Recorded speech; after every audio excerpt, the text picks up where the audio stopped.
How y'all doing, family? This is Chris Rowell Media TV, and I'm coming to you with Snooze. Family, if y'all want to email me some stories, you can email me some stories at firemanpbc@gmail.com. If you want to donate to the PayPal, you can donate to the PayPal at firemanpbc@gmail.com. So, family, check it out. It says Trump's trade war causing allies to ditch the U.S. dollar, and it's only going to get worse. It's only going to get worse. It's only going to get worse, family. You feel what I'm saying? Trump going on with his hate speech and his racist tweets and stuff like that. You disrespecting African countries. You disrespecting your neighbor countries, your ally, Canada, and other countries that work well with you within a trade with other trades and stuff like that, and with the army. But you keep disrespecting them. With all this. America is going to be isolated by itself. And after a while, more and more countries will start dropping the dollar. More and more countries will start dropping the dollar, and it's going to be devastating. So, family, y'all watch this video. U.S. allies are opting to distance themselves from the U.S. dollar when conducting global trade. This in response to the various trade wars and sanctions implemented by the Trump administration. Manila Chan is following the story and joins us with more.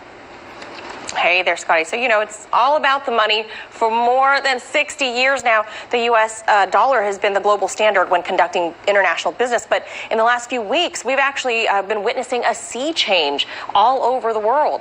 Now, the U.S. dollar has led all other currencies as the main medium of exchange in international transactions and used as reserves for currencies all around the world.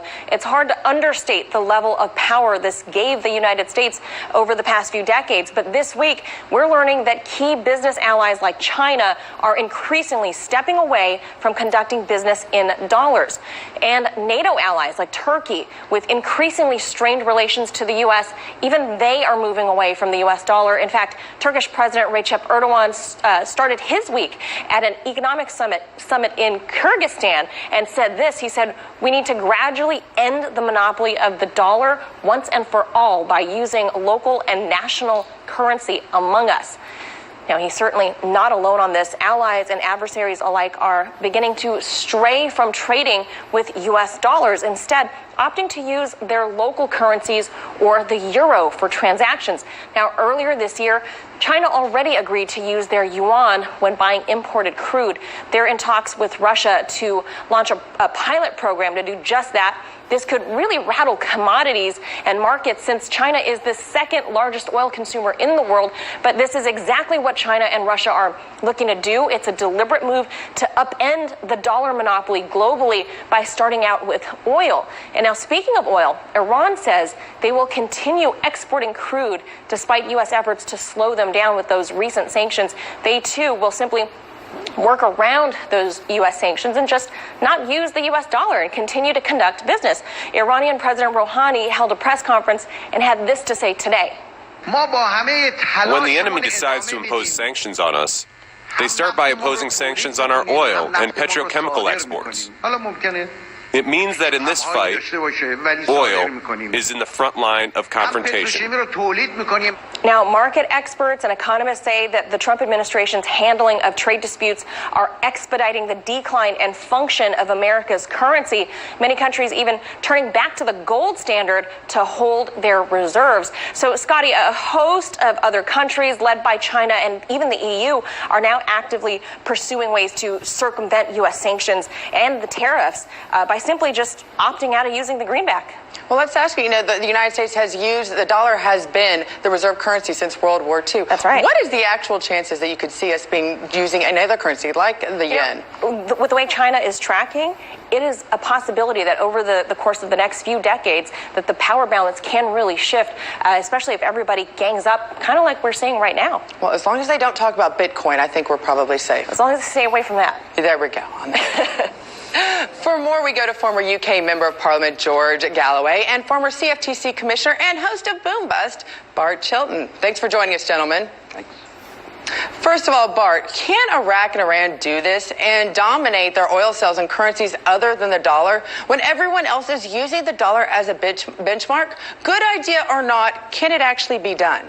Well, they could do it themselves if they want, Scotty, but it's probably not a good idea. I think this is more of them sort of lashing out at a target, which is sort of an obvious target given what the U.S. has done on trade negotiations, etc. I understand their frustration, particularly, Turkey and Iran. They've got reason to balk. But the bottom line is that if they did this themselves, they might lose some money, actually, on the conversion. They'd probably go to the euro. I don't think the yuan. I mean, the yuan, everybody talks about it being manipulated. It's only 15 cents for each dollar. So the yuan's not a good place to go.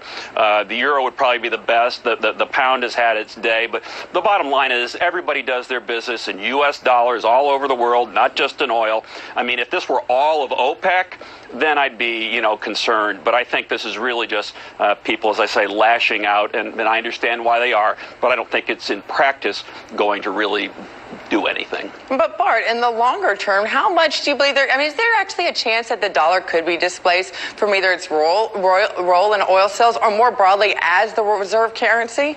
Not anytime soon, Scotty. I mean, if we had, for example, the current administration for, 8 years and a similar administration after that, and we continued to be sort of isolationist and upset everybody with our trade agreements, then I could see it. I mean, we saw an early example of this just in the last 2 weeks when Heiko Maas, the foreign minister in Germany, talked about moving away from this SWIFT system, which is the international payment system, because they think he believes that it is too controlled by the U.S. So we're going to get a lot of backlash for how we're acting as a global player and not as a partner in some of these things. And I think this is just an example, the most recent example of sort of a lashing out. Well, it's interesting that you mentioned the global scene. Mr. Galloway, on the geopolitics, we can also see a number of other countries, South Africa, Venezuela, Russia, Turkey, also stepping away from reliance on the dollar. If you were in the U.S. State or Commerce Department, what would your advice be to your colleagues, or more importantly, to President Trump? Well, my advice to those countries would be to sing hallelujah, because everyone is in love with the dollar until they're not. And after 60 years since Bretton Woods, since the Second World War, we've had more than enough evidence that the United States is an unreliable partner which seeks to impose its own political line on anyone that it can get a stranglehold on. And people are not prepared to put up with that anymore. To paraphrase, they're leaning out of their windows and shouting, "We're mad as hell, and we won't put up with this anymore."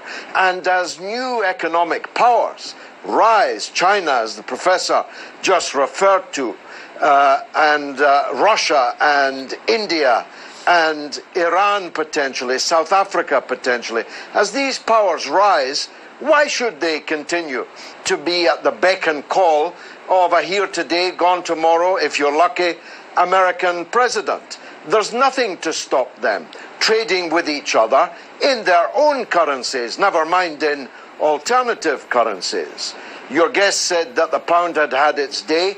I think the dollar has had its day. And if God spares us and we're all still here in 20 years, I think you'll find precious few people are using the dollar for commodity trading, for business trading of any kind. People have had enough of U.S. hegemony in the world, and the dollar underpins that hegemony. Interesting take on that. But Mr. Galloway, Commissioner Chilton addressed the economic logistics of moving away from the dollar. On the political side, do you see a real will to displace the dollar internationally? And how likely are these same nations we've discussed to really make a plan to achieve that goal? And can the dollar be displaced without some specific international initiative already in place? Well, as Maas, the German minister, said the other day, they're already looking in the EU at an alternative to the SWIFT system. In the past, this was a dangerous thing to talk about. Saddam Hussein proposed it with Iraqi oil exports, and look what happened to him. Gaddafi proposed it with a gold-backed dinar, and look what happened to him. But there's a critical mass now, and Russia and China are so close as allies and neighbors, and their economies so massive, and in the Russian case, potentially even bigger than it currently is. The Iran-Iraq tie-up, where a country like Iraq, which was thought to be, and they imagined it would be, in the pocket of the United States after the overthrow of the Saddam dictatorship, now Iraq is with Iran, and they're not going to be dealing in dollars. So if you get a critical mass of countries with important commodities to sell each other, then you very definitely can break free. And if the political will is there, and I believe it is. Hey YouTube, thanks for checking out our channel. We hope you enjoy. Okay, family, so y'all heard it. Y'all heard it. So y'all already know more countries are going to start breaking away from the dollar because other countries not going to keep taking their shit, man. They're not going to keep taking U.S. shit. And you got fucking Trump coming out with all these damn with his nonsense, and he's dumb as a doorknob. And people saying, hey, I'm just fed up with the U.S. dollar. So hey, they're about to start departing from the dollar, U.S. dollar, family. So family, y'all need to start buying some gold or some silver, you know. Start buying, you know, invest in some gold or some silver. It'd be the best thing for us to do. But family, y'all let me know what y'all think about this. Y'all drop y'all comments below. I put the link down in the description. Love y'all, family. Subscribe to the channel. Smash the like button. I'll be back with another one. Y'all have a great evening.